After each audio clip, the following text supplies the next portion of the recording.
Welcome to Earth, a Love Story. I'm your host, Robin Lassiter. This time on the podcast, I speak with my friend and fellow experiencer, Anthony Miller. Anthony is co-host of Fire in the Cosmos, a video podcast with Sinead Wellahan, examining the wide-ranging connections between consciousness, various anomalous phenomena, mystical experiences, and human potential. In this episode, Anthony shares with me a series of ontologically shocking moments, ranging from political to religious to cultural, to contending with the very nature of reality. He developed a contact protocol which, to put it lightly, was a success.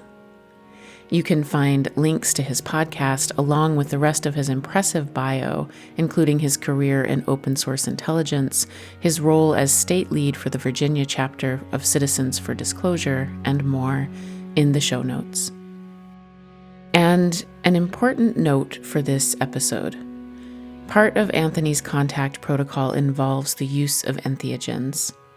Our culture is undergoing a great transformation, coalescing from many directions and modalities, including from the spiritual landscape, studies delving into the nature of consciousness, experiences initiated by non-human intelligence themselves, and yes, from the resurgence of the use of plant medicine.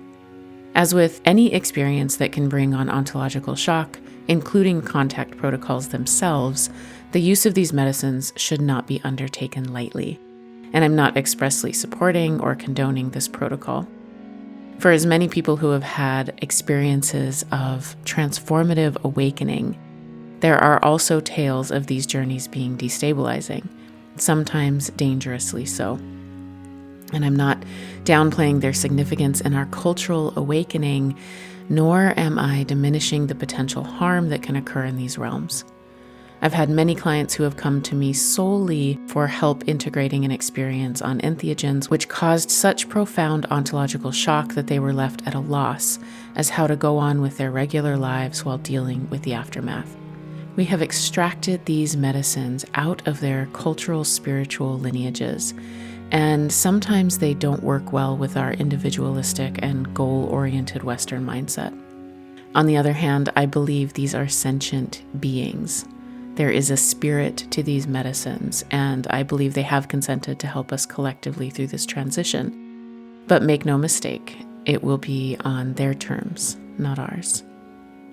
All of this to say, this landscape requires maturity, respect, and discernment, along with trusted and skilled community and facilitators. The experience Anthony shares is extraordinary. It changed his entire life in a profoundly positive way. And at the end of our talk, he shared an experience that was profoundly challenging and required a great deal of support and effort to come back from. Anthony would be the first to offer a cautious approach here and the first to stress how important a trusted community is for supporting all ontologically challenging experiences. And I agree. I didn't include the conversation around the difficult experience in the episode due to time constraints. Anthony and I talked for a long time, which does not surprise me. I will be releasing that portion of the conversation in my Patreon and community spaces at a later time. It's a good listen and brings in some of the complexity here that I'm talking about. You can, by the way, check out these community spaces at patreon.com/Robin Lassiter.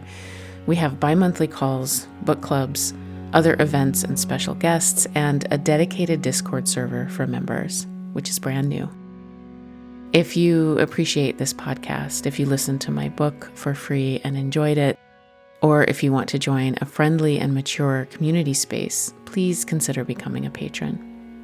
And/or please take the time to give this podcast and my book a positive review on Apple or Spotify or Amazon or all of the above. It helps others find me and supports the creation of future episodes. Okay, disclaimer and support pitch complete. Now, a quick update on what's been going on with me. The veil seems extra thin. This time of year always includes an uptick in out of body and contact experiences, and this year is off the charts. I've been swimming in the edge worlds and learning to navigate from new vantage points. It is confusing and exhilarating. I am going slow, listening to what wants to come through and following the signs. There's transformation afoot again. Smaller waves in my life now than in previous years, thankfully, but transformation nonetheless. The Mystery School for the Brokenhearted is a seed planted in deep, fertile soil, and I am watering and waiting, but I imagine it will spend the winter underground. The Apocalypse series is arriving in a completely unexpected way, and I am in service to what wants to come through. It feels clear to me that something is emerging from the collective field, something that we have been co-creating together for a long time. Something about the union of the two to create something new, the revival of the archaic, married somehow to the best parts of modernity. Now is not the time, though, for my brain to offer organization and bullet points. I'm feeling for flutterings against my cheek. I'm sniffing faint scents on the wind. I'm listening to a low thrumming beneath my feet. I think we're going to have to learn to hum together, to sway together, to pray together with the old rites and the old ways again. In the meantime, please enjoy my conversation with my friend, Anthony Miller. It is an honor to be able to call you a friend and a guide and a mentor in these spaces. So I'm glad I can be here with you and hopefully share a bit of my journey and what I've been through. I guess I can start with my family and how I got here and my career because it was pretty formative for me in how I got to where I am now in this and my understanding of reality. Um, so I'm a first generation immigrant. I came from Lebanon in the Middle East in the early 90s with my family when I was 6 years old. We fled a civil war situation or a post-civil war kind of attempted reconstruction era in Lebanon that was not going so well. And there were risks that my family was facing politically in the country and in terms of security. So we had to flee the country. And we chose the US. And I grew up in that environment, very politicized. My family was, I mean, they were carrying weapons. They fought in the Civil War. They were part of a Western-backed, pro-West, Christian, somewhat Lebanese nationalist militia in Lebanon. And most of my extended family in that generation fought in it. And anyone who came out of that generation in Lebanon fought in the war for the most part, who was of fighting age. And that was like high school, basically. So that's the environment I grew up in. And my family specifically, we were this Eastern rite of Catholicism called Maronite Catholic. So I grew up in a very spiritual, traditionalist, conservative Catholic household. But interestingly, and I think relevant to our fields here, that rite of Catholicism, Maronite Catholic, and it's not Marian, it's Maron, Maron, named after this Lebanese saint who was a hermit monk.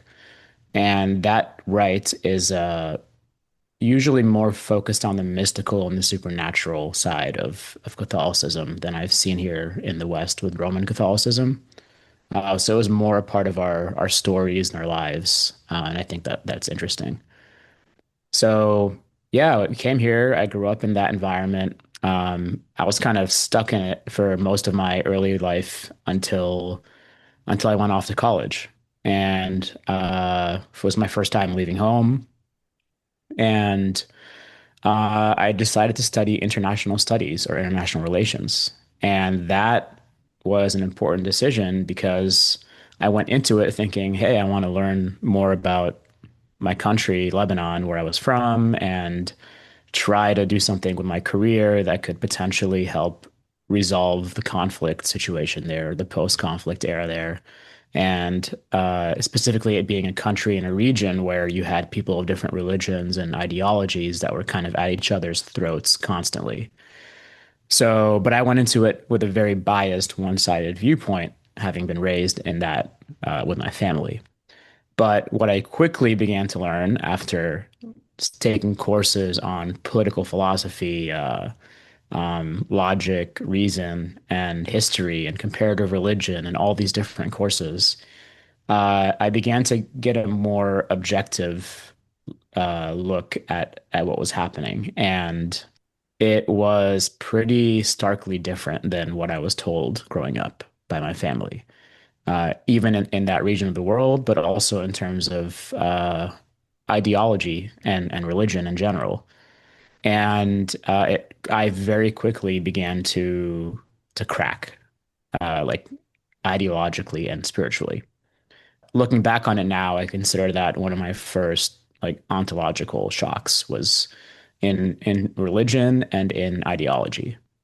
And like what usually happens, I did a complete flip 180. I mean, I became like pretty leftist, almost neo-Marxist ideologically after being a very staunch conservative. I became essentially agnostic in my spiritual and religious beliefs.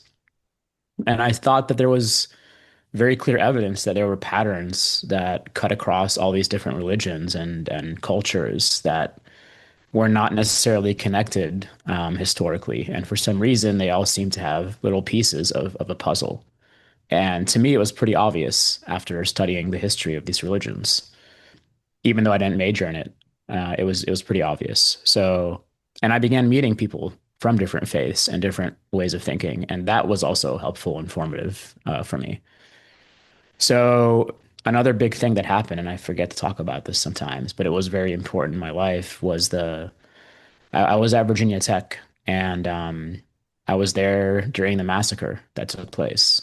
And I lost a friend in that. I lost a former professor, and um, and the friend that I lost was close. She was Lebanese as well, and we were part of the same Lebanese student organization that I was running at the time, and that was really hard on me, and it really shook my faith, and it shook my understanding of reality.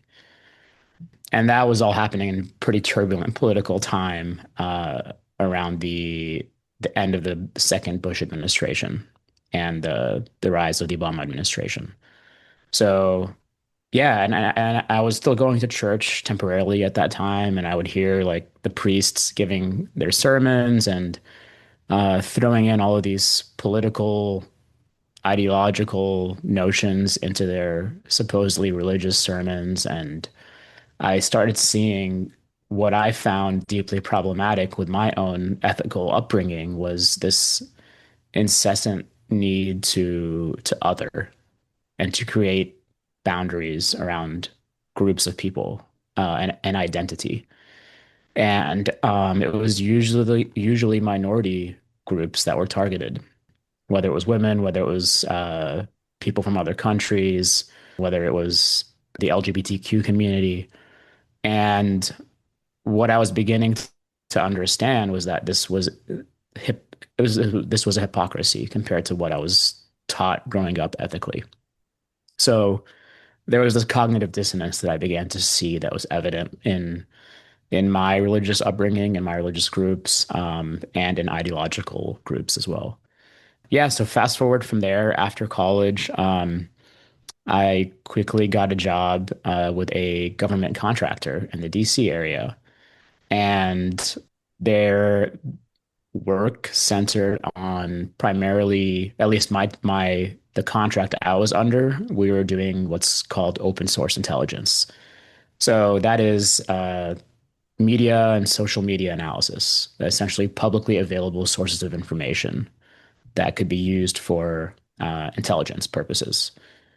And on that job, I mean, at that point, I had certain political views already set, but I did not really understand how things really worked and how ideas and notions kind of permeated the public sphere, and how they kind of weaved in and out from actual happenings on the ground to the media to politics to the public, this feedback loop. And I quickly learned how that worked.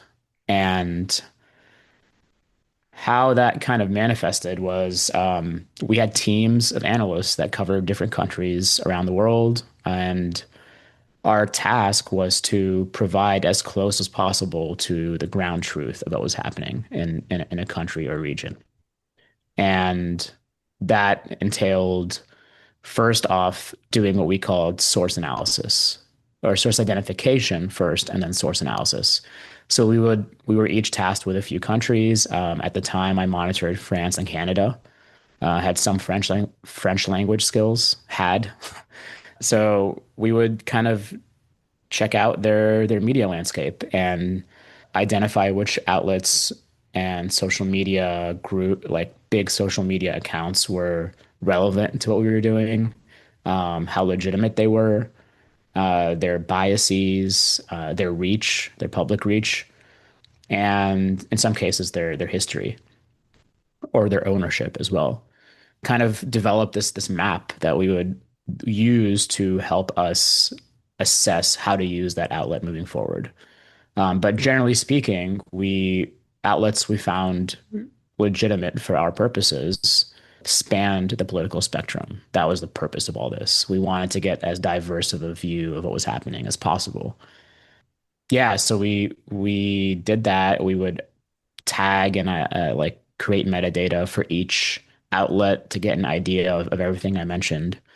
And we would just start monitoring developments on the ground, geopolitical in nature. Our mission from the customer, the one paying for the contract, in that case, it was a US government customer. It was the US Strategic Command, which is part of the US military's combatant commands. And that was so they have these combatant commands all over the world, and then this one was focused on consolidating information from all over the globe, from all the other combatant commands that would look for patterns. Were also responsible for the defense of the U.S. from WMDs, weapons of mass destruction, and things like that. So, yeah, very quickly I began to see that what we were identifying as analysts as actually happening on the ground by having this broad approach was starkly different from what we would see in the media, especially in the US and on social media. And oftentimes, what we would see in the media and social media would start to affect public opinion. We would see it in politics, we would see it in public debates, and it would help solidify certain ideologies and viewpoints of groups in the US. And it did not always align with what was happening on the ground. And we would see the same, government customers who were sending this information to what they're saying publicly was in opposition to what we know was happening on the ground. Yeah, like when we see that happening in other countries, we call it propaganda.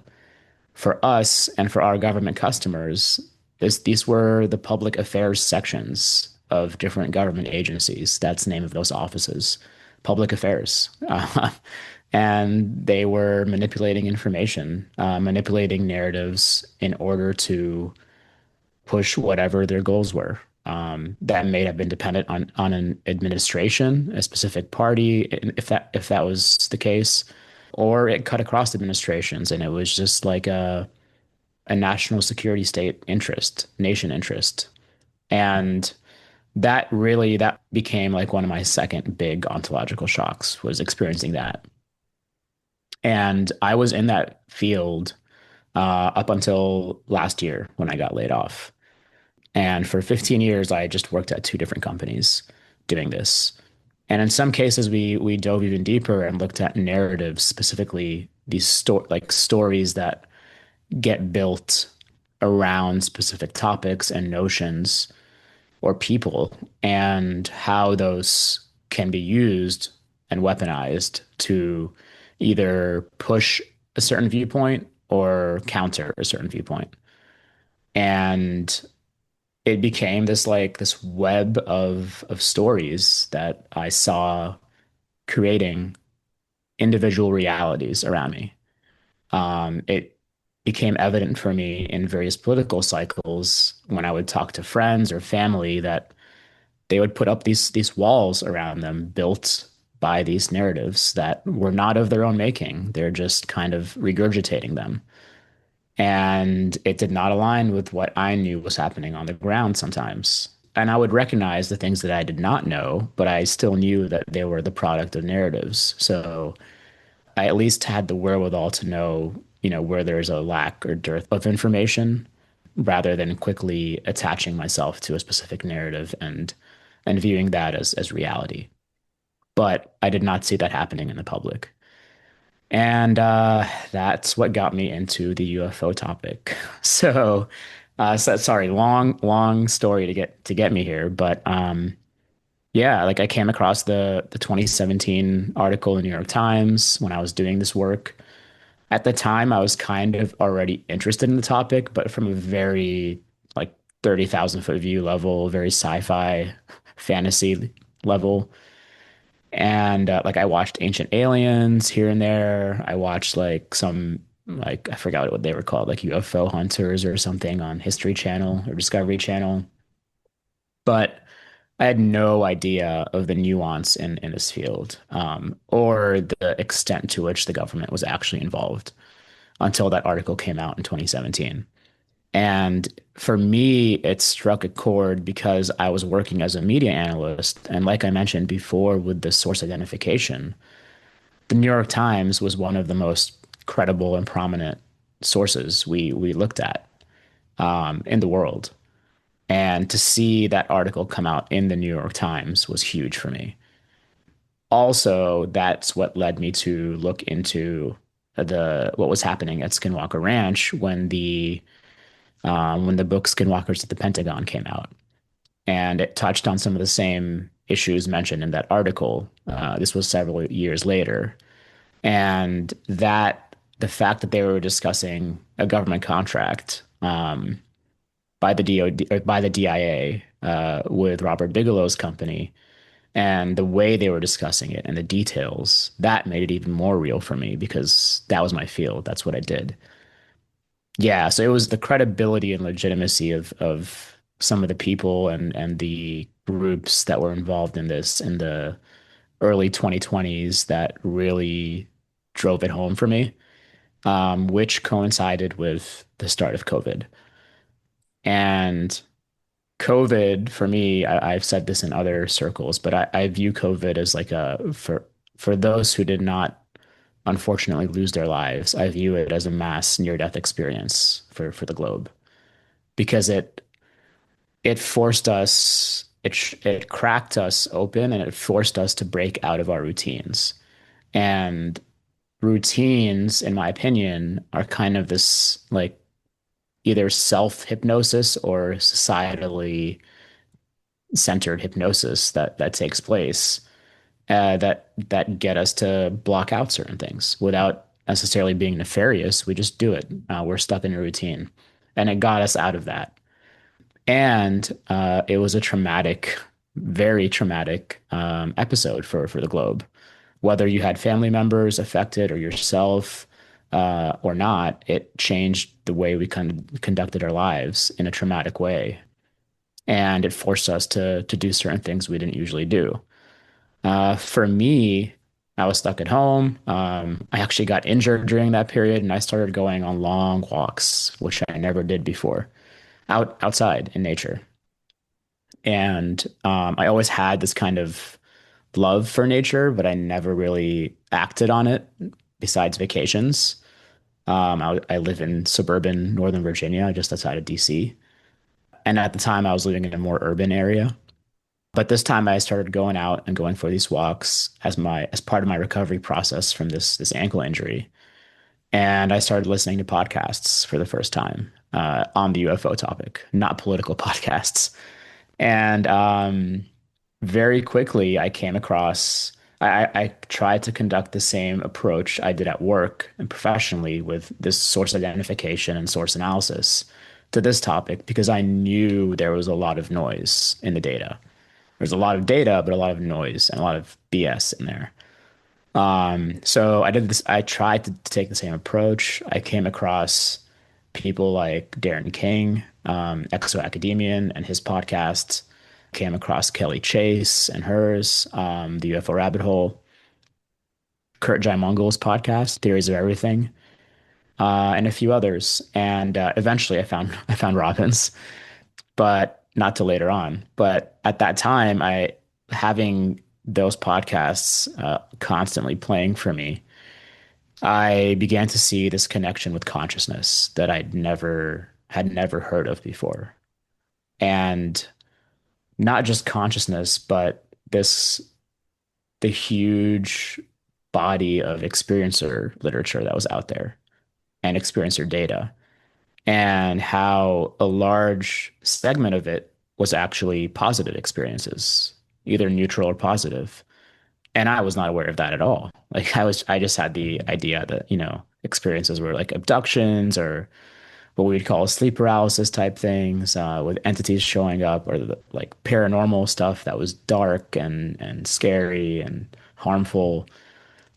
And that, like, starting to hear about those things and watching them really changed my approach to the topic, and very quickly allowed me to start seeing patterns in the data, and patterns not just in the data from that context, but seeing patterns across different fields into religions and cultures and various modalities of contact, whether it was in near death experiences or in out of body states or in psychedelic states using plant medicines, all the way to certain breathwork techniques and meditative techniques and prayer, right? So I quickly began to form this map in my head, and I was like, whoa, there's something amazing here. Like, how is this not like the biggest news in the world? How are we not talking about this constantly? Because there are thousands upon thousands, if not millions of people who are having all of these experiences, but so many of them are using either their own or these like constructed languages for how they talk about these experiences. And that was the same thing I saw happening in at my work with these narratives, that we all used and employed narratives and stories and how we talked about experiences. And rather than unify us and have this become the biggest, most important, most amazing thing in the world, in the universe, uh, it was a thing that divided us. It was a thing that allowed people to call other people crazy, to pathologize them, to say that they disagree with their beliefs, to call it pseudoscience, to say it was in their heads, like whatever. It was just ways that we blocked people out. And what I understood was happening in actuality to these people was something that was opposite to that, that should have been opposite to that. I felt, even though at that time I did not consider myself an experiencer, I had had three pretty stark sleep paralysis incidents in my 20s with entities. And I had just pathologized the incidents after Googling them. But I still didn't really consider myself an experiencer even then, after learning that, these may have been actual encounters. I felt like I was missing out because I wanted one of these positive experiences. Even the rise in my awareness about all these topics, it was almost like an experience in and of itself, because this was happening on walks. Like, I still remember now, 4 or 5 years later, going like, I know where I was when I heard like Whitley Strieber talking about his experiences on Dreamland, or Yoshi Ronan talking about his experiences, or Darren talking about his. And I was having these experiences, these like almost transcendental experiences, just going for walks, listening to this stuff, because it was literally blowing my mind. And not just my mind, but it was going deeper, like into my heart. And Robin, like I love using the term re-enchantment, but that was my re-enchantment, was that episode in my life because I was looking around at the world around me in wonder for probably the first time in a long time, probably not since I was a kid. And I loved that feeling. And I knew that was true. Like there was something true about that. And I wanted more of that.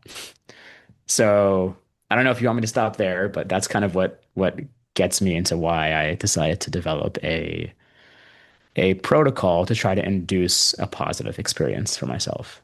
Yeah. That was all amazing. Thank you so much. You and I both know that you'll be back to talk more about the about what you know about the manipulation and the use of events through the media and through political parties to influence. I'm very excited to have a deeper conversation with you about that. Mhm. And I love what you said about, I know where I was when I heard this person talk about this thing. I have very similar memories and experiences. I know Mm. exactly what stop sign I was at in the middle of this long 8-hour drive when I heard Sean Esbjorn Hargens say to Stuart Davis, "What if we just believed people?" It was just Yeah. this moment of transcendence and like all of these internal barriers that I had put up and pushed all of these things off to the side as not real, and all this psychic energy it was taking to keep things compartmentalized. And it was just like all the compartments dropped on a high mountain road in a snowstorm, listening to Yeah. this really intense encounter and just feeling like, oh my gosh, it's finally like this is the most exciting thing that I've ever heard. So I really resonate with that and so many other things you said. I would like to invite you before you go into the protocol that you developed to talk about those three sleep paralysis experiences, partially Sure. because I want to hear all of it, and also because I know people who have had similar experiences. And when I have two trusted friends with your consent have like shared that part of your journey, they have said, "Oh my gosh, I want to hear about that," because he's the only person who's ever said anything similar. So, Huh. just for the experiencers out there, I think that many of us are always looking for, like, has anybody ever had that one weird thing that happened? So I would love for you for me and for all of them to share about those experiences. And then please, would love to hear about the protocol that you developed. Sure. So the first incident happened in my college dorm room, my freshman year. So I had a roommate, a friend of mine from high school, and we had we had bunk beds, just the upper level, and the lower level was kind of hollowed out, and we just had our desks underneath them. And so we had these two on opposite sides of the room. And my freshman year, so this was going back to my story, this was before I had a lot of those ontological breaks or awakenings. And I was still kind of, I was still pretty religious. And for anyone who was Catholic or raised Catholic or is Catholic, there's a huge like element of shame around things, especially sex. And I was in a relationship with my high school girlfriend from senior year, and that was my first like long-term relationship, and it carried on into my freshman year of college. I was hiding the fact that this was like such a serious relationship, sexual relationship from my family. And so that was kind of what was constantly in my head, right? This guilt and this shame around this. And considering that this was the first time away from home, right? So that she wasn't there with me, but it was still always on my mind. Yeah, so there was this one night, my freshman year, let's see, I'm a big procrastinator, so I probably had procrastinated a lot on some tests, and I was cramming, and I was up all night for a few days, and I was probably pretty tired and exhausted. So I finally passed out one night, and I woke up in my bed And so I'm basically like just a few feet from the ceiling. That's how raised these bunk beds are. So I woke up and I wear contact lenses, so I take them off at night. So my vision is pretty blurry when I take them off or when I wake up. So I woke up and I opened my eyes. The room was dark and it was blurry, like the same way my vision actually is with my eyes open. And I started getting out of nowhere just an extreme level of anxiety. It was anxiety and it was almost like this dread. And at that point, I had not seen or heard or like thought of anything that could be causing it. And I was just confused. And it was almost this like cycle that was happening where my fight or flight mode was getting triggered. I didn't know why, and it would get worse because I didn't know what was causing it, and it was just looping. And then started to see coming out from under the front door of the room this like smoke or fog, kind of grayish smoke or fog coming out from under the door and almost like seeping into the room. And it spread. So the door is at the foot of my bed. Thinking back on it now, I don't even know how I could have seen the door from where I was because my where my head is away from the door and I'm so raised. But I remember seeing it coming from under the door, or at least the area where the door is. And it came and started spreading and filling the whole room. But initially, like just along the ground. And the anxiety got worse. I started struggling to move and I realized I couldn't move.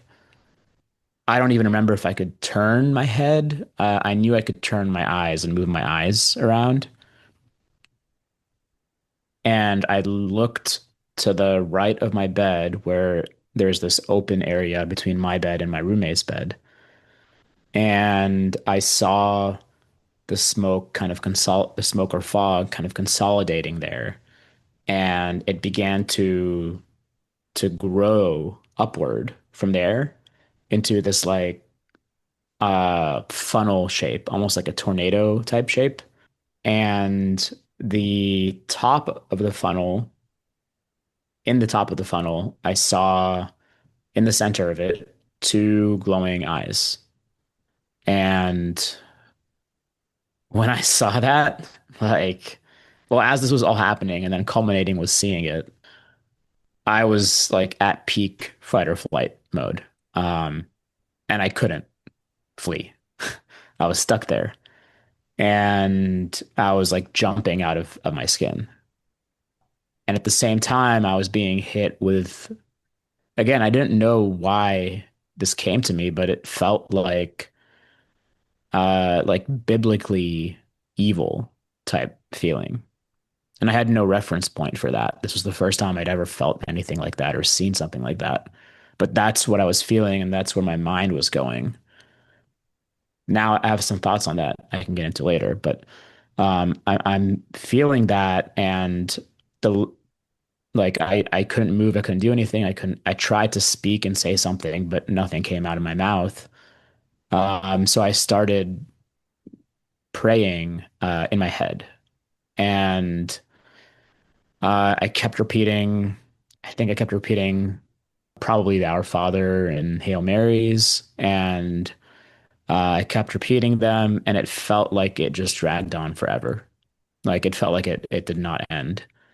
And eventually, I woke up the next morning, and when I woke up, it was still like fresh on my mind. I did not know what the hell had just happened to me. At that time, I was not aware of any of this stuff. I didn't even know the term sleep paralysis. So the first thing I do is Google it. And of course, you get like the pathologized view of it, even though they can't really explain, I think, like how it happens. But besides saying like, oh, you're probably waking, your mind is awake and your body is not fully awake yet, essentially. Or you wake up, I think, during when you're in REM sleep and your physical body is essentially paralyzed. But to me, that did not explain the vividness of what I saw, especially after Googling it and seeing that there were similar depictions and notions from around the world culturally going back through time. Whether it was like the old hag term used in, I think, in parts of Northern Europe, or demonic terminology used, or what have you. But it was always depicted like either next to you or on top of your chest. And that described the feeling I felt very accurately. Anyway, it freaked me out. And I thought that this was essentially a manifestation of my psyche because of the shame and guilt that I was feeling around my girlfriend at the time.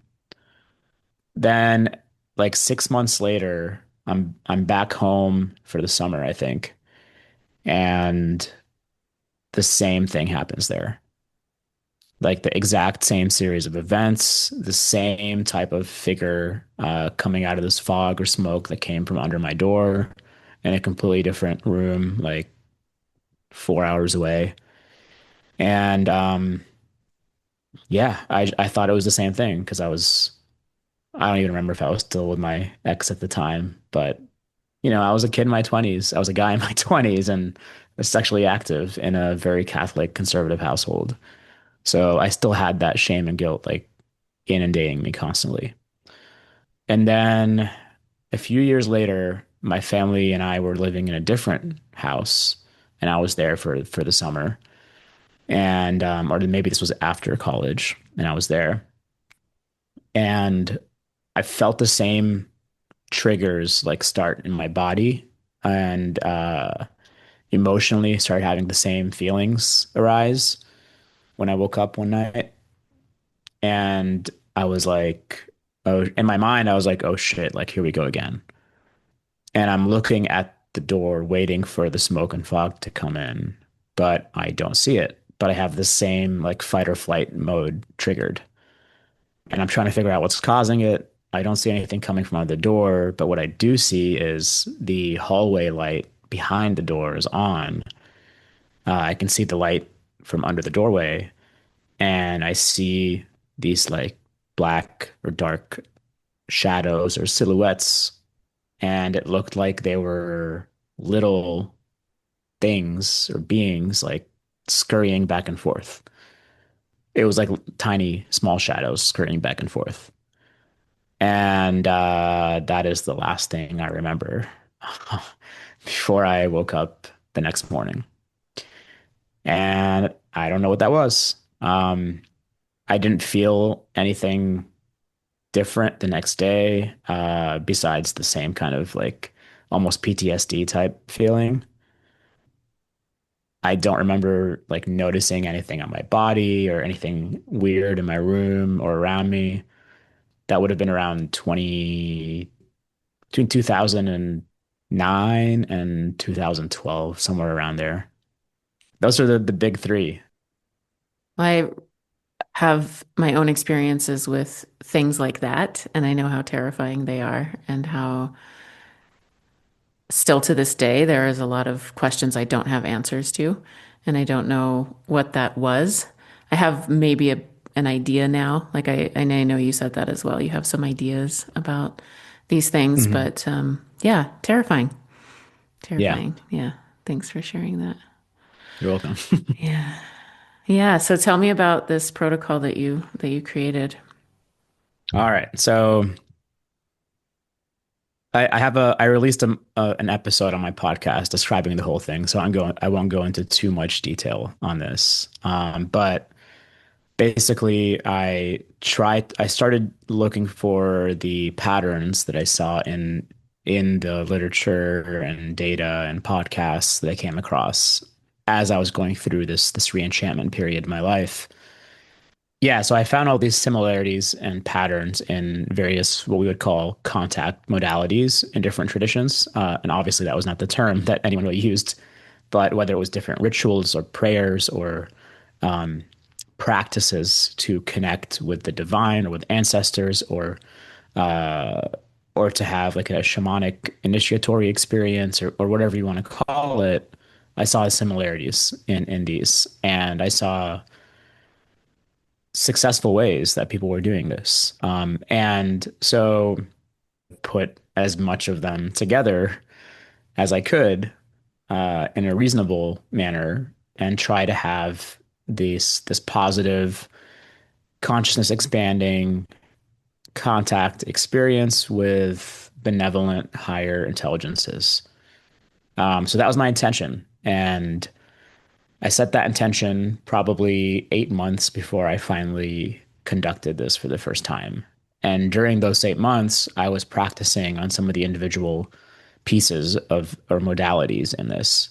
And that included things like breath work. This practice I found was nothing formal. It was just this video I found on YouTube that combined pranayama and Wim Hof style breathwork techniques. I had found and come across the interesting connections with psychedelic experiences and states and altered states of consciousness, and how those related with how experientially and phenomenologically those experiences related to things like near-death experiences or out-of-body experiences, as well as abduction experiences. So I had never touched or dabbled in psychedelics at that time, but I decided to look into mushrooms, psilocybin mushrooms, and explore how those could be used for this purpose. So I did some research there, and I looked at things like meditative techniques. Specifically, I was looking at the Monroe Institute's gateway process or gateway protocol because I found interesting connections there, and the interest of the U.S. government and military and intelligence in Robert Monroe and his work when he started in the 70s, using binaural audio in conjunction with his guided meditations to induce out of body or astral projection type states. And then the encounters that he and his initial explorers found in those states, in some cases with non-human intelligences. I found that interesting and a good connecting point. So I trained on several of those for 8 months. I went through several stages of the gateway process on my own and with a friend who was interested in that. And I also tried to combine that with like pieces of the CE5 protocols, even though I did not like fully agree with a lot of stuff that came out of Stephen Greer's mouth. His connection to consciousness, his connecting of these topics to consciousness, I found pretty helpful in my approach, and I think useful for the world and for connection with the world and the cosmos beyond us. So I used some of those techniques, and I started playing around and adding, like starting with breath work to help prime my mind and my brain and my body, moving from that into one of the gateway process meditations using binaural frequencies.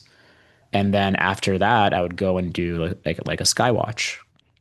And I started having what you would call like orb type phenomena happening.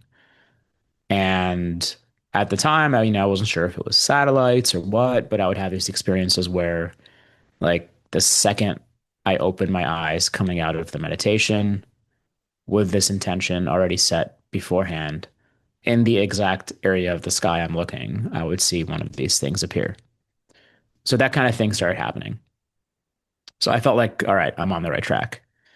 And then I eventually tried the full thing with the psilocybin mushrooms, and I took a heroic dose, which is a lot, right? Especially for your first time. It was 5 grams. I made sure that I did it in a safe setting. This is important. I found a friend of mine who I trusted, who had done this before several times, who was not into any of these topics, but I did it with him at his house. And the way I was doing it was also very safe, I felt, because I just did it lying down on a couch with my eyes covered because I was also looking into like sensory deprivation type techniques and how those could help induce altered states of consciousness. So I did it with my eyes covered. My plan, again, was to start with the breathwork practice, move into the gateway process meditation. And then from there, this is about like 45 minutes in now after taking the mushrooms. Lying down, I just switched my audio in my earbuds to this repetitive shamanic drumming type music. And the idea was because I saw parallels with that and trance type states that could be induced. And sound and chanting or humming was something I came across. So I switched to that track and covered my eyes back up, just lying down on the couch. After fasting for like 6 to 8 hours, I forgot that part too. Fasting and just strong intentionality. And as soon as I covered my eyes, I started feeling the presence of, I would say, 8 or 9 beings or entities or energies around me that I had never felt before. This was the first time I'd ever felt anything like this.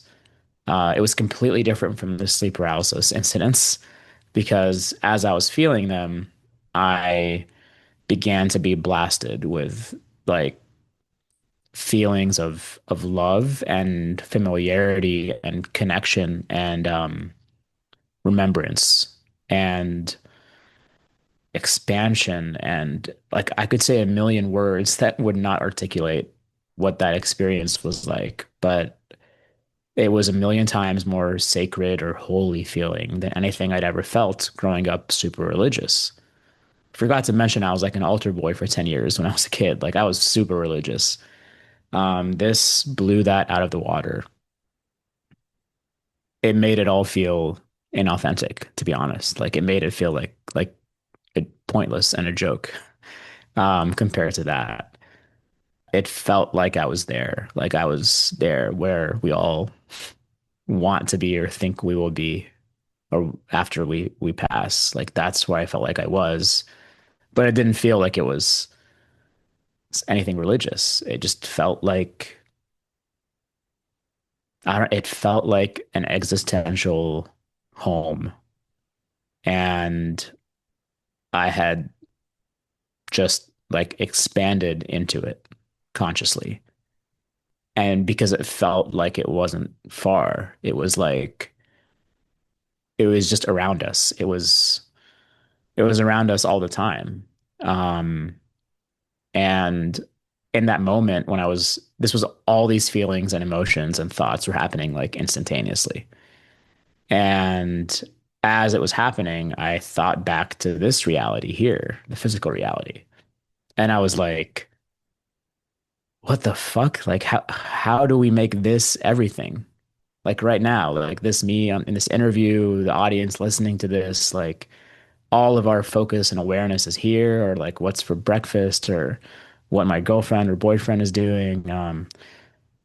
I was just like, what the fuck? Like, it was a joke. I was like, it felt like a joke. Like, how do we make this everything when we have that, when that is around us, and we know that, and we knew that, but yet we still make this everything right now because this felt like a speck of dust in the cosmos compared to that, like almost nothing.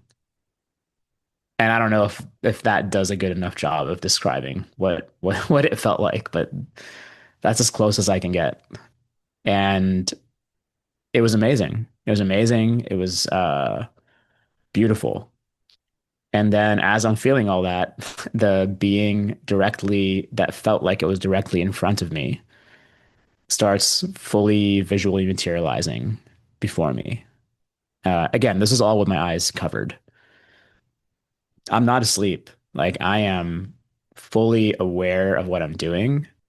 I feel like I'm still caught by thread to my physical body, not a literal thread, but like my awareness is still attached to my physical body, but not fully. Maybe like 5 or 10% of it is there. But the rest of my conscious awareness is in this space. And I'm fully aware of the duality of that. So this thing starts materializing in front of me, and it looks like a man's body with a bare chest, ornate jewelry, and like a gold chest plate or shoulder plates, and a falcon or a hawk for a head. And at the time, I like looking back on it afterwards, I knew that that resembled depictions of like ancient Egyptian deities, whether it was Ra or Horus. But in that moment, that thought never came to me. I was just in the experience, like it was just happening, and I was part of it. It was just being with it. And his presence, he felt masculine. The first thing I felt, and I felt it because it was telepathic. I didn't hear it. Was laughter. And it came not just from him, but from all the other beings or energies that I felt around me. It felt like it came from all of them, but it was translated through him essentially into me. Like we were all tethered together consciously. And it was this laughter that was like the way a parent laughs at a child and then when they do something stupid. And I asked them, "Why are you laughing?" And they said, because we are not gods, but you made us into gods. And we're not masters, but you made us into masters." And as they're saying this, I started getting like flashes of feelings and thoughts related to ancient traditions. Actually, I did get a flash of ancient Egypt. I got a flash of ancient Norse traditions, as well as like I would say more earth-based animist or indigenous traditions. These were like not necessarily visual, but it was just like emotional knowing that came to me. And I at that point I couldn't tell if feelings were coming from these beings around me or from myself because we were all interconnected. They said we had we as in humans, they said like you had not been ready to know us again. You had not been ready for some time to know us again since you knew us, but we've been taking actions to prepare for that time.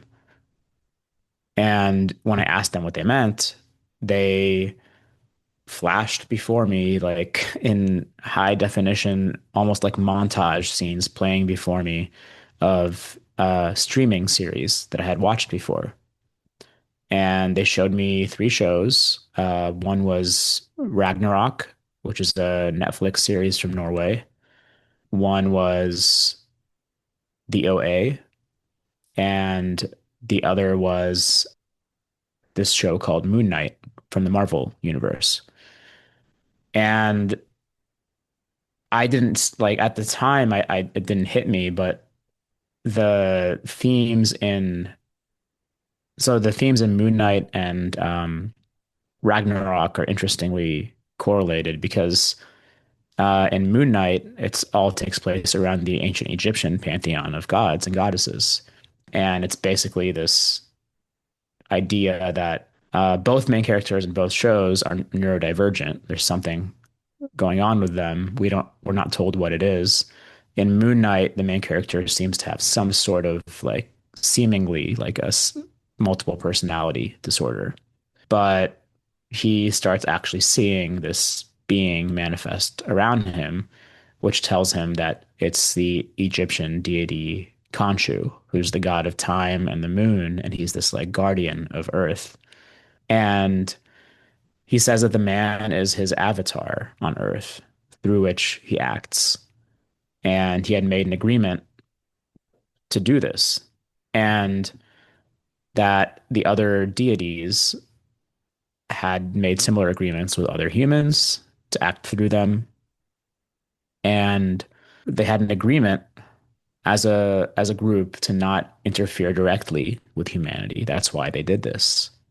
but one of them was breaking that agreement through her avatar, and the main character and his deity were trying to stop that from happening. And the entire thing centered around free will.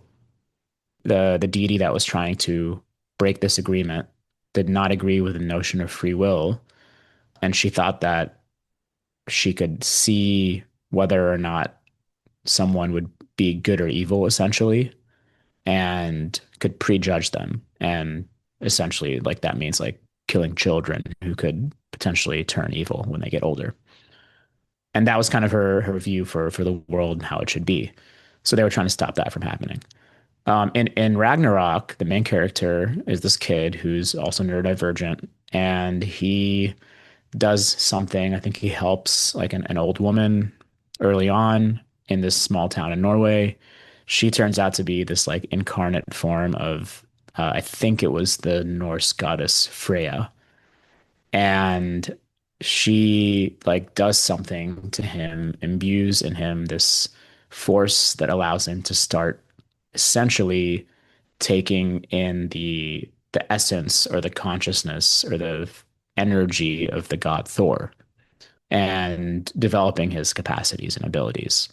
And you find out later on that she did this because she wants him to stop this other group of beings from the Norse pantheon, who had done the same thing with other humans in this village, for nefarious purposes, also breaking an agreement they had all made to not interfere directly with the human realm.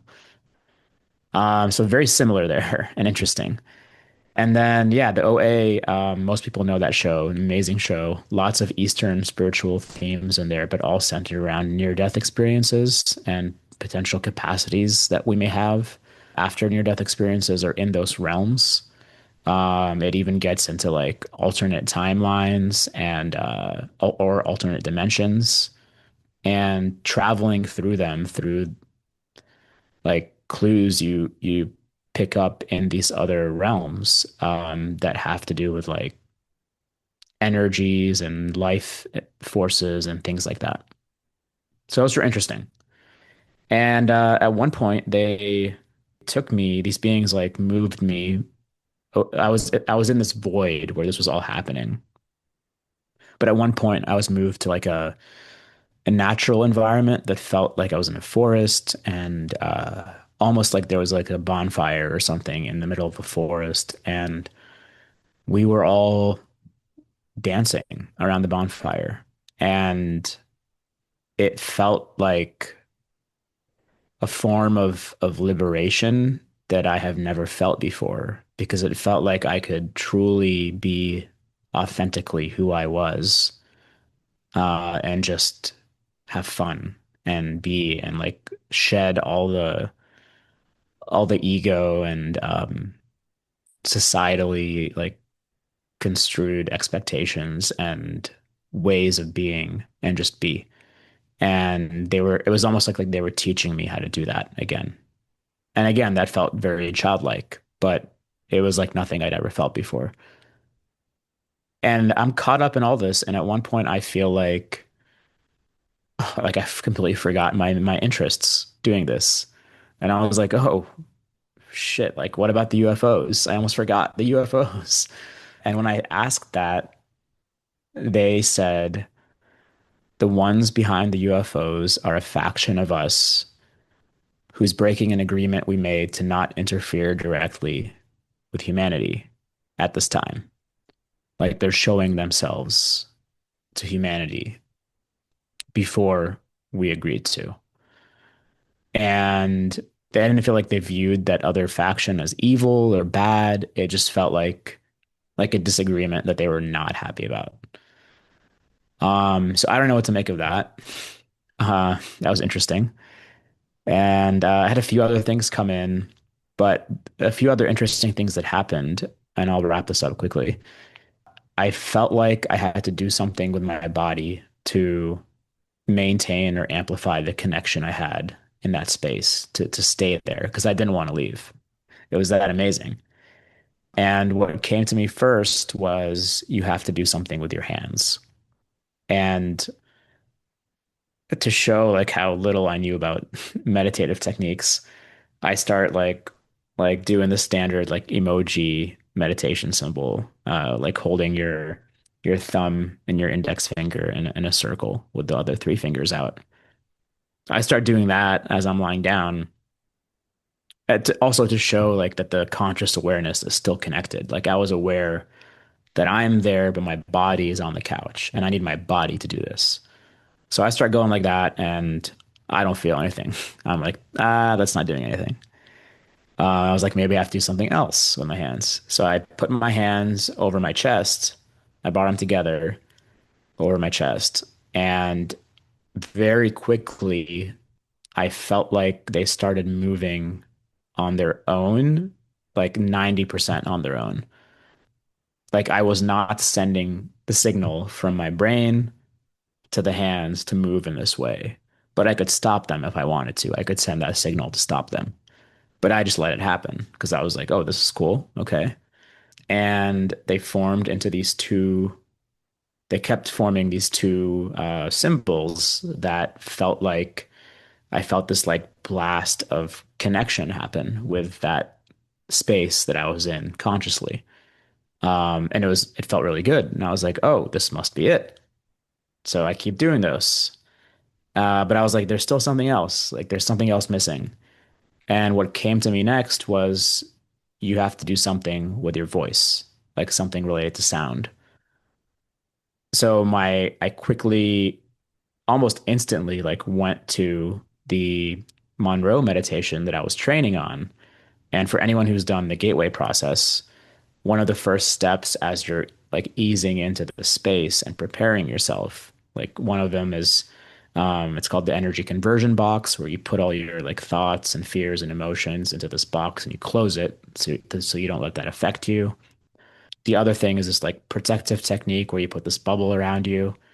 But one of them is called resonant tuning, where you hum or chant along with what you hear in your earbuds, with which is this like Buddhist monk type chanting that happens. So you kind of have to tune the resonance of your or frequency of your chanting to that. So my mind went there in this experience, and I was like, maybe that's the clue that was hidden in why I went to the Monroe stuff. Like I have to do this now. And I started doing that with along with the shamanic meditative track that I was listening to, or shamanic humming or drumming track. It had this like soft humming or chanting in the background of this ambient music and the drumming. So I started humming along with it on every exhale. And I felt like I had to tune my resonance to match it. And I was kind of playing around with it while holding these symbols with my hands. And once I hit that same resonance, I knew it because I felt it like reverberate through my body, in my head. Like it felt like another transcendental experience within the transcendental experience. Uh, and just like the blast of connection amplified to that space. And I was like, that's fucking it. Like I hit it. That's it. I got to keep doing this. So for the duration of the experience, for like in our time, it was another few hours. I kept holding my hands in those symbols and humming along with this music on every exhale. And later on, I found out that these symbols are called mudras. I did not even know the word mudra. And months later, I was like, you know what? Let me see if those actually meant anything, because I knew there was pre-existing mudras. And I quickly like Googled them, and I found that both of the mudras I held did exist. They were not like common ones, but one of them is they were both connected to the heart chakra. Both had to do with opening your heart chakra to new and incoming energies and allowing that like connection and receptivity to take place. I think one was called Flying Lotus in English, and the other was called Nurturing Lotus.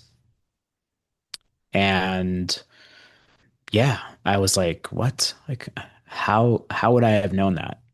I have no Hindu or Buddhist background. I did not even like research that. These are not common mudras. Like I'll see if I can send you photos of them to post with this. In the months after this experience, I was trying to figure out how much of it could have been objective and how much of it could have been subjective. And this was one of the things that for me was pretty objective. I could not have made those up. At one point, completely forgot to mention this. At one point, after they showed me those streaming shows, they showed me another like HD montage before me of a man wearing like Inuit or Eskimo type furs with a long black beard, long black hair, and what felt like an ancient environment. And he was marching through a blizzard with this amazing, beautiful mountainous landscape behind him. And I started getting very emotional. And as I asked them, why are you showing me this? I kind of like had the answer coming in as I was asking it. And they said, this was you in another life. And that's why in this life, you resonate so deeply with these environments, essentially, is how it was worded. And to me, that like, I, ever since I was a kid, I was obsessed with snow. Like, I wanted to become a meteorologist. When we came to the US, like within the first year, I found the Weather Channel and I would sit in front of the TV literally like hours a day watching the Weather Channel. And I loved winter storms. And I still do to this day. I'm almost 40 now and I still do. Like I still geek out at snow.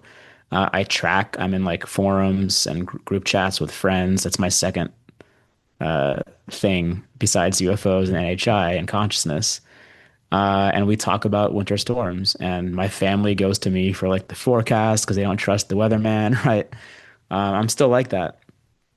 And the environments, like the mountainous environments, I've been to Iceland 6 times, Scotland like 3 times now. And those countries and their terrain and the environment, there's something about it that like pulls me there. And I feel like this natural, primordial, like natural essence there that makes me feel at home. And when they said that that was you in another life, I felt like I was crying, but I wasn't sure if it was just my emotions in that altered state. So I took the mask or the I had like a shirt or a blanket over my eyes. So I took it off my eyes and I felt my eyes and I had tears coming down my eyes. And then I was like, oh, I need to get back to the protocol. I need to get back to the protocol. So I put the blanket or shirt back over my eyes, and I was right back in front of these beings, and the one that I could see visually. So it was like it was very much like a if anyone has ever watched the Three Body Problem with like the immersive VR helmet, that's what this was like times a million, and I could go in and out of it, which is wild. Sorry, that's the part I forgot to add. Yeah, no, amazing. I wonder, as I'm thinking about your layers of ontological shock that happened earlier in your life, I wonder what it was like for you afterwards, like sort of processing and integrating this experience. Yeah. Um, so it was so profound and so deep and so meaningful. It was the meaning. It was so meaningful. Like I can't even describe how meaningful it was. Because it felt like I had accessed an element of the truth that I had never been able to access before. And the first thing I did was tell my friend who I was with, who is a complete skeptic and not into any of this stuff, but I told him anyways. One, I wanted to tell him to see if this was common for people who did mushrooms. And he's like, no, man, that's weird. Like, no. He's like, yeah, you may see things like if you open your eyes and like hallucinate things moving around and colors and things like that or amplified, but not what you described. And then I felt like I had to tell my family because despite my disagreements with my family on so many things, at that point in my life, I felt like they needed to know because they were so deeply stuck in their religious convictions that are so heavily defined by fundamentalist dogma and just like specific language that's used. But what I experienced is almost beyond any language. And it is the opposite of dogma. It's the opposite of religion because it's wordless, it's endless, it's everything. And I have felt like I had to tell them. So the very next day, I'm sitting down at dinner with them, and I'm like jumping out of my skin. And I was like, all right, how do I do this? I got to find a way to tell them without shocking them too much. Um, they didn't even know like I had smoked weed like on and off. They didn't even know like that I or my siblings smoked weed. Like, and so I was like, all right, maybe I'll ease them in with like the scientific stuff, maybe the spiritual stuff, and then get into it. So I started talking about some of the research and some of the clinical trials taking place with psilocybin, which is kind of how I started my research as well into it, and how beneficial it was turning out to be for various emotional issues and mental health, and neurological benefits like neuroplasticity. And then I started talking about the various cultural connections and indigenous traditions around it and how it was used to help connect with the divine and possibly how it even had traces going back into early Christianity. And but they weren't having it. They were just why would someone need drugs? They were stuck on the drug thing. Why would someone need drugs to connect with God if they could just pray, like a good Catholic, right? Or what, like, why would someone need to use this if they don't have any, if they're not depressed? I think that's what my mom said. Yeah. And I was like, oh, they don't get it. They don't get it. And I was just like, all right, you know what? You guys just go to bed because I already did it. And they were like, what? Like that, they just like stopped and their jaws hit the floor. They're like, what? What do you mean you already did it? And I could tell they were more in shock that I was normal and not like a drug addict on the street the next day, because that's kind of the perception they had, and able to articulate things with them. They were in shock about that. And they were like, well, what do you mean? Like, what happened? How'd it go? What did you see? And they wanted to know. So I told them the whole story. And interestingly, very early on, which helped in my path later, they said, I think it was my mom who said, that sounds very much like the experience of our friend Raymond Nader. And Raymond Nader, that's a whole other story, but he's a another Lebanese Catholic family friend who's like the most prominent quote unquote religious experiencer in Lebanon.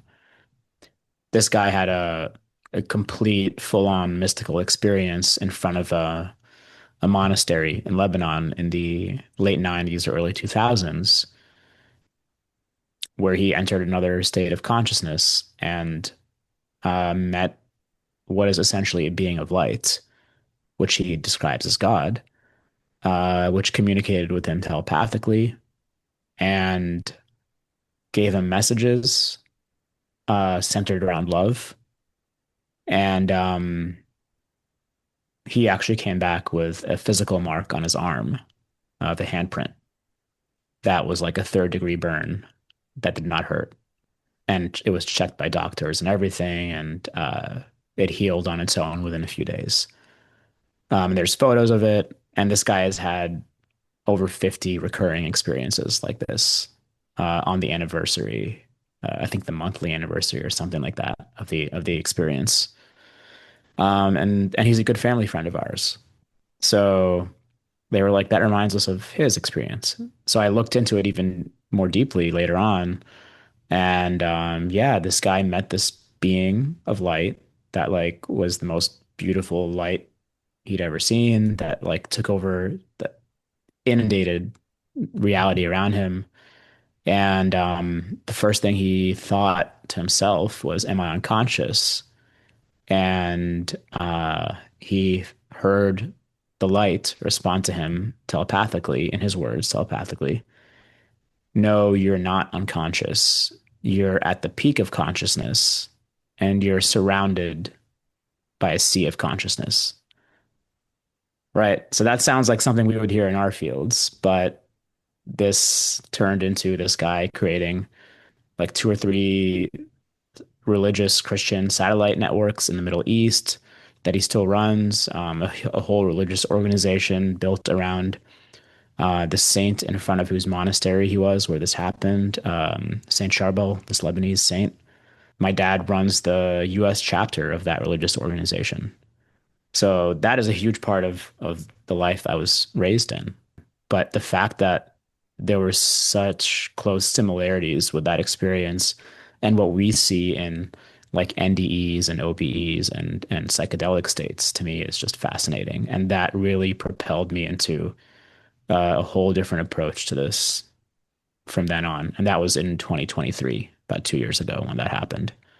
So since then, I've really made it my mission to, and it feels like my calling, to try to break down the walls that we put up around cultures, religions, traditions, ideologies that prevent us from having the same realization that I got to have by talking about my experience with my family, which allowed them to see the similarities and allowed me to see the similarities with something that I would not have noticed before or otherwise. And just imagine a world where everyone does that about all of these experiences. How different would this world be? And how unfiltered could the messages become? Because I've come to realize how filtered our experiences are. And it's not our fault. Like we live in a world of story, a world of narratives, going back to my job. We live in that world and we can't help but do it. But there are ways to try to at least get closer to a more authentic and pure and maybe true view of what is happening. And as as our friend Darren King likes to call it, is radical transparency or authenticity, and just talking about these things in ways that can increase the relationality you have with people around you and the world around you, really. It's not just people, it's the cosmos. Thank you. You landed on relationality, which you know is a huge thing for me. You know, crossing that threshold at some point in my experience and realizing that this is all relational, including the relationship with these other beings and with each other and with the world and with our stories. And it makes me think for the second time today of Jeff Kripal talking about needing to tell better stories. You know, we are story beings, Yeah. and can we tell better stories that are less behind a filter of fear? And also, you know, this, it feels like a place for shadow work or like deep inquiry into what are, you know, the things that shape us internally and externally that we can't even see. You know, the culture that we came in, you know, you had these set of experiences. You came with a certain set of beliefs because of where you were raised and how you were raised and a strong family tie to that. And then going through a process of realizing, oh, that's not the only belief that there is. And there can be other things. And it seems to be this like broadening of perspective. Yeah, so that something more true can come through. And also, from my perspective and seat, like it's important that it comes through the human. There's something about that. You know, why would we inhabit this little speck, as you said, of dust in this whole, you know, if there's this other place that is so full of love and understanding and knowledge and liberation. Why would we come here into these bodies in this species on this planet to Yeah. inhabit this? It seems like an important part of that, that there is something about the translation through this physical vessel Yeah. that's important. Yeah. Yeah. I think that has to do with where I've landed now, and I'm still like I'm not set in my views. I'm open to new things coming in. I don't think anyone should really be set in their views at this point in terms of how crazy our world is. Um, I think that we are all pieces of this source consciousness, and it is a non-dual reality. That greater and more expansive reality is a non-dualistic reality where, it's like you like to say, it's not either or, it's both and. And when we come into this world and these bodies and this earth, we're hit by duality. Like it is duality. That's what we have to deal with. But through that experience of duality, it's almost like we're able to relearn and truly re-experience non-duality if we so choose. It's kind of like we have to experience the dark in order to know that there's light, or in order to appreciate the light, right? Yeah, I think that's what this is about. I could be wrong, obviously, but that's what I think.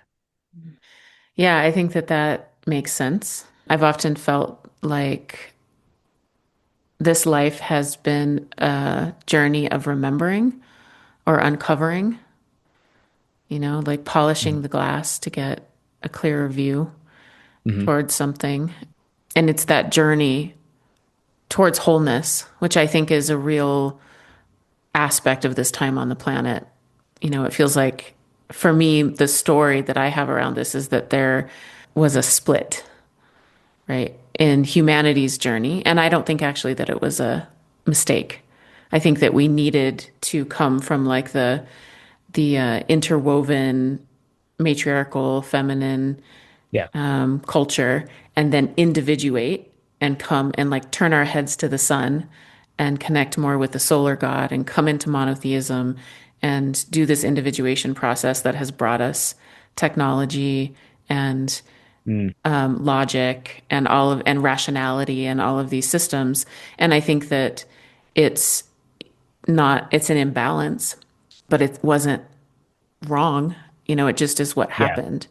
And now that there's this opportunity to sort of heal that split. And so in many, many ways, between the dark and the light, between body and spirit, between mind and body, between the masculine and feminine archetypal energies, all of Yeah. these things coming back into union. And when I am resourced and when I like have the ability to see from that perspective, that sounds really exciting. It's like, whoa, what a wild time it is that we arrived into Yeah. this wild place. When all of these things are starting to come to light and the experiment of materialism seems to be coming to an end. We did Yes. this like rational materialist experiment for in the West for a few hundred years, and this is the result. And now, it's interesting. They told you that there's been like this preparation Yeah. for this relationship to come back, and that makes sense to me. That makes sense to me because it feels that way. Things are not as they were, and things are breaking down and changing. And Terence McKenna, it's a quote that's thrown around often in my conversations, like the revival of the archaic.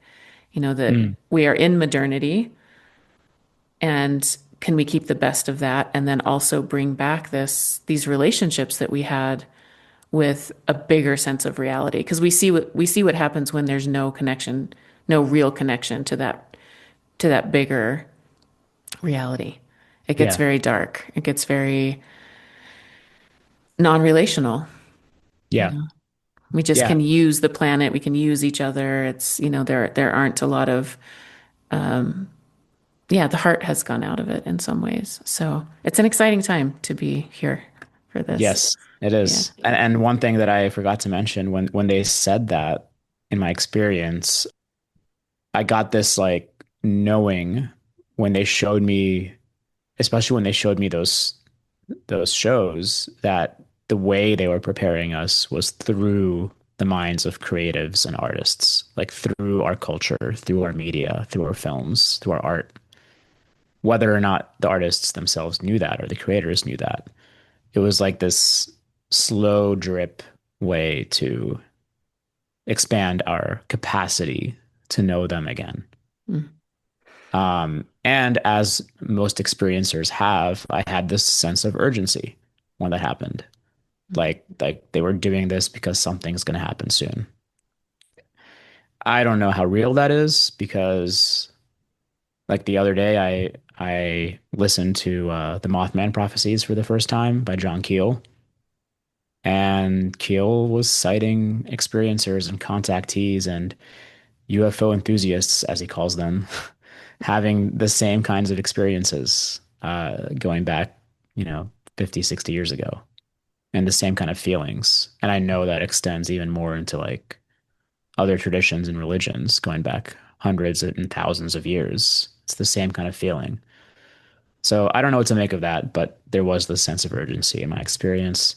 But but what I'm more focused on now is like the way through which the storytelling and culture and art and creation, like by us, how that plays into our reality. And I think like to me, I've several theories of what's going on here, but when we start talking about like wild synchronicities and precognitive things and like I had this synchronicity the other day that I'll share real quick. I was driving down the road. It was I looked at my dashboard. It was 12:34 a.m. And I know that my new co-host Sinead, she has like a thing with numbers. I do too. And her one of her numbers is 1234 or 1234. So I saw that, and I've had a lot of weird experiences. And usually I've noticed it happens when I notice it and I kind of like try to quote unquote manifest something. So I noticed it and I was like, huh, I wonder if something weird will happen. It's 1234. That's Sinead's number. And usually when that happens and I'm driving, I see it in license plates. I'll see like my number or a word or something on license plates. I look around and there's no cars around me. The streets are quiet. And I was on this like 3 or 4 lane highway. I'm like, oh, there's no cars. It's not gonna happen. And I come up to an intersection, traffic light, and I stop at the red light, and it turns green, and I'm about to go, and as soon as I like ease onto the gas pedal, this giant white gray owl swoops down. No joke, swoops down, comes down like to the road with its talons out and like is trying to like either grab or it dropped something. And it looked like a round thing. It was like a shape of a rock. And it was like playing with it, like trying to grab it and like going down on the street. And it finally like grabbed it and like swoops away. And I was just like, what the fuck just happened? Like right when I had that thought that something weird is gonna happen. And that is only like the third owl I've ever seen in my life in the wild. It's not a Mhm. common thing, especially in my area, and never seen one that close before. Um, so I think that when we expand into this greater reality through our consciousness, I think we have the ability to co-create reality. And this is not just saying it from like a new agey sense. Like I really think it happens, almost like a video game. I don't know if you want to call it simulation hypothesis or whatever you want to call it, but I think there's something to that. I think that perhaps synchronicities are, and I'm sure you notice how they can kind of like blossom and snowball, the more you become aware of them, and the more kind of magical and enchanted you feel, the kind of the more they happen. And we have the whole thing around intent and intentionality and belief and how that can create things. So I think there's some truth to that. And I think the whole notion of narrative control and narrative manipulation that we see taking place in the world at its core, like for a few key groups, perhaps, few key people, they may have that awareness of our reality. And they may not want us to have that because that could be too destabilizing or that could prevent their own interests from coming to fruition. Or they just may not think that we can handle it. And that kind of fits with more Gnostic traditions in religious or spiritual traditions that this thing is kept from us. And we've kind of been taught that God, right, or the control system is good. It keeps things in order. And we serve that basically, or we look to it for guidance and authority. But we may have that same authority and we may have that same power and agency in reality around us. And I think there's something to that. Well said. Well said. That's it. I think that that speaks very much to this transition that we're going through as humans on this planet with all of these abilities coming online and Mhm. all of this knowledge coming out. That's my definition of the apocalypse is this unveiling, this uncovering, and the end of something and the beginning of something else. And so that feels very true to me. I tend to shy away from because I went down. I mean, I'm like a early 2000s, you know, Facebook awakening person. So I went down all the rabbit Yeah. holes and all the conspiracy theories and all the, and it's, you can get really trapped in those eddies, right? And at the same time, I do think that there is something about some sort of control system. And I've heard it talked about that, I know humans are incredibly creative. That's our, as Stewart would say, that's the primordial human lineage is creativity. Mhm. And this idea that that this change, part of how this change is happening is through human creativity. This like the inspiration, the muse comes and Yes. we're telling these stories. That makes a ton of sense to me. Yep. And imagine if we knew that there was no death, even though the body dies, like death is real and we survive death. And if we Hmm. deeply knew that, and if we deeply knew our creative power, and if we were deeply connected to our hearts, what we could create. And there are probably factions that don't that doesn't fit into the agenda. So I have more Yep. to say on that. I'm going to do, as I said, this big 9 episode series on the apocalypse, and one entire episode is about these ideas of like what's going on while holding it lightly. Mm. I think that there's a danger for me in finding another external enemy or another external authority that Yep. is like, now we're fighting that, or now that's the next duality, rather being like, oh, if that does exist, they are mistaken. We actually are one thing. And Yes. when anybody hurts someone else, they hurt themselves. And until that realization dawns, it's easier to engage in like parasitic behavior. But Yeah. once the realization that we're all one thing dawns, you can't do that anymore because you see what a fool's errand it is. It's you get trapped in a hall of mirrors. Yeah. And so it doesn't need to be that there's this external enemy or that although that can be helpful. Like I think it's helpful for the rebels to have the empire to fight against, as long as we understand that it's systems and not people, and that Yes. ultimately it's all one thing, actually. Like we're all Yeah. just It's looking both at both reflections of our, external and internal. yes, right, Yeah. Like we are a part of it. We're right. part of the story and we create it with them. Yeah. Yeah. And that is what duality is. It couldn't exist, right? Like Yeah. the rebels need the empire or they would have nothing Yeah. to strive against. Right. Yes, exactly. Yeah, and the empire needs the rebels, or they'd have nothing to like keep down under control. Like Yeah. that's the non-duality of duality. It's like they're both required. So I could talk to you You're, forever. Tell people where they can find you, your amazing podcast and other thank you. places. Yes, the podcast is Fire in the Cosmos. You can find us wherever you stream your podcasts. We are video on YouTube at Fire in the Cosmos. We're on almost every social media, Instagram, Facebook, X, at Fire in the Cosmos.